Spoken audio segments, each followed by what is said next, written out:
सबसे पहले तो मैं जो रेलवे वाले टीचर्स हैं, जो लोग दिल्ली आए 31 जुलाई को और नज़रअंदाज हो गए हैं, उनसे मैं माफ़ी मांगूंगा सब लोगों की तरफ से। दूसरी बात कि ये जो एक थोड़ा सा डायरेक्शन हो गई है कि एसएससी का मुद्दा, एसएससी का मुद्दा, एसएससी का मुद्दा, मैं बताना चाहता हूं ये सिर्फ एसएससी का मुद्दा नहीं है, ये रेलवे का भी मुद्दा है, टीचिंग एग्जाम का भी मुद्दा है। जो गवर्नमेंट जॉब के एस्पिरेंट है वो सिर्फ रेलवे के एसएससी के नहीं होते, और भी होते हैं। तो ये रेलवे एग्जाम का भी मुद्दा है। मैं आपको अगर रेलवे में रिफॉर्म्स की लिस्ट बताऊं कि क्या क्या परेशानियां हैं, तो आपको लगेगा कि आपकी एसएससी बेटर है। एसएससी में, यूपीएससी में, आईबीपीएस में फिर भी एग्जाम कैलेंडर होता है कि भाई ये वाला एग्जाम इस महीने में टेंटेटिवली, एटलीस्ट टेंटेटिव डेट बताई जाती है, कैलेंडर रिलीज किया जाता है। रेलवे में ऐसा कुछ भी नहीं है। जब मन किया मुंह उठा के नोटिफिकेशन आ गया, उसके बाद 2-3 महीने सोते रहे, एकदम से एडमिट कार्ड रिलीज कर दिए, पेपर आ रहे हैं तो उसके बीच में भी गैप बहुत लंबा आ रहा है, रिजल्ट में भी गैप बहुत लंबा आ रहा है। मतलब कोई भी चीज है उसका कोई फिक्स टाइम ही नहीं है, क्योंकि कैलेंडर ही नहीं है। तो एग्जाम है वो टाइम पे कैसे होगा, ना जो रिजल्ट है वो भी टाइम पे नहीं निकलेगा। और मैं आपको बता दूं, आरटीआई रिप्लाई के हिसाब से इस टाइम पे इंडियन रेलवे में 3.25 लाख वैकेंसी वैकेंट है। तो उनका क्या करना चाहते हैं आप? मतलब अगर वो रखे रखे कुछ मिलता हो उससे तो रख लीजिए, और उससे क्या काम हैम्पर नहीं हो रहा तो आप वैकेंसी निकालिए, किस चीज का वेट हो रहा है?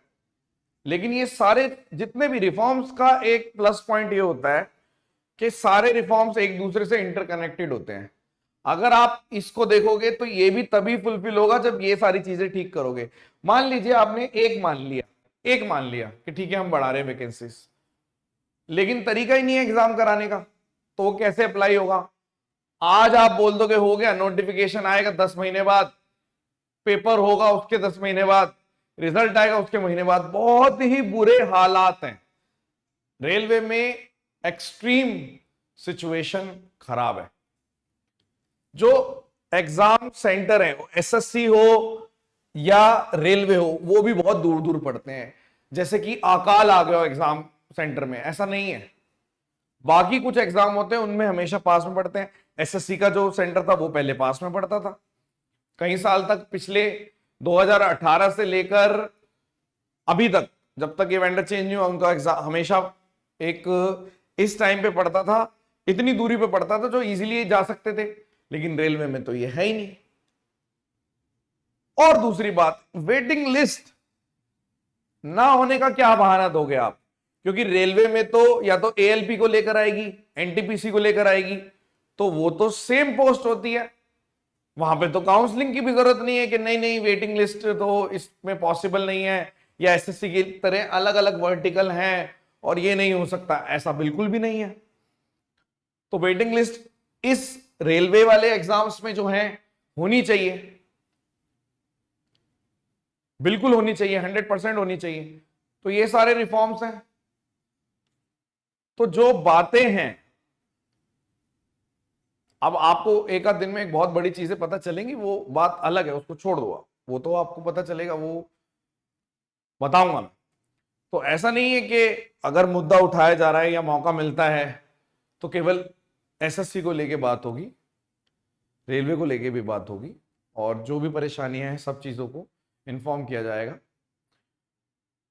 और एक चीज और, अगर कहीं पे भी ऐसी चीज जारी है कि स्टूडेंट्स और मतलब टीचर्स डिवाइड हो गए हैं, एसएससी वाले ऐसे हो गए हैं, रेलवे वाले, ऐसा नहीं है मेरी तरफ से, तो ऐसा बिल्कुल भी नहीं है।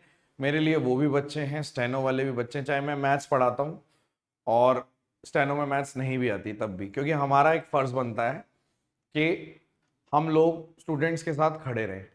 क्योंकि कोई ऐसी अथॉरिटी है नहीं जहाँ पे स्टूडेंट अपनी ग्रीवेंस डाल दें। अगर ऐसी बन जाएगी और उसका सोल्यूशन मिलना शुरू हो जाएगा 1% भी जरूरत नहीं पड़ेगी हम लोगों की, टीचर को बोलने की जरूरत ही नहीं पड़ेगी। डायरेक्ट जाके उस ग्रीवेंस सेल पे प्रॉब्लम अप्लाई की जाएगी और सॉल्यूशन मिल जाएगा। तो चलिए, धन्यवाद। यही था अभी तक का।